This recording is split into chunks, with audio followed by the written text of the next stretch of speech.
سلام علیکم همدیوران عزیز. امروز 6 آگوست سال 2024 است. من به شما نشون میدم نتیجه پیوندی کنده پیوندی چهارمغز رو که من ماهی فوریه کرده بودم. من این نتیجهش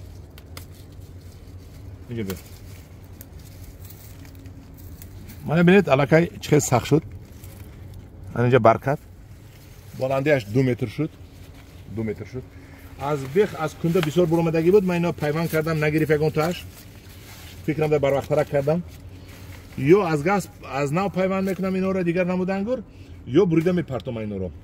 و اینا ببینید من به شما گفتم که این دفعه نوار کنم اگر این قدر میشد این قدر نه ها این قدر شد. 1-2 متر شد. ممکن سال آینده این نوداش بعضیش بند دادم اینا. یعنی پره رفتگی ممکن بند داد.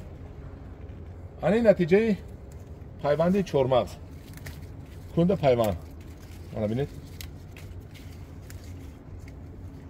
نظم تو با منه سخت شده رفته اینجا.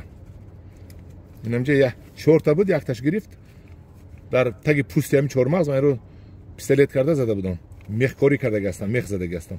من این نتیجهش این 1 2 3 4 5 6 92 است.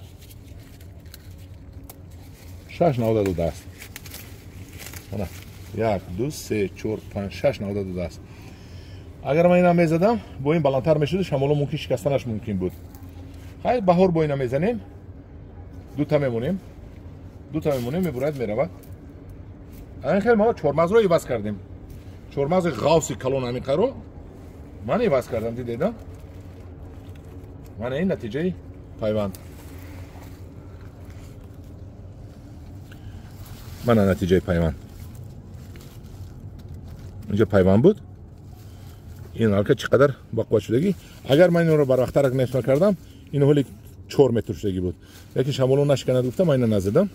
به هر حال من اینا گرمی بعد از که کار کردن نمیخواد. همین من زنم دیگر پیوند نکنم اگر این بگویم تا آخر سال با 4 متر میشود.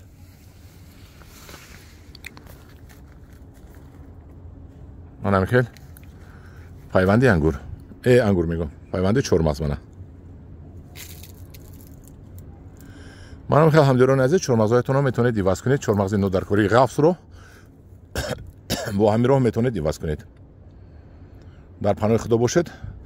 خدا نگهبان شما باشد. منو ببینید. چخیل پیوند کردن در کار در گروه هست نوارش. من حالی شود اگر با بلو میبیارم که شما این شب تماشا کنید.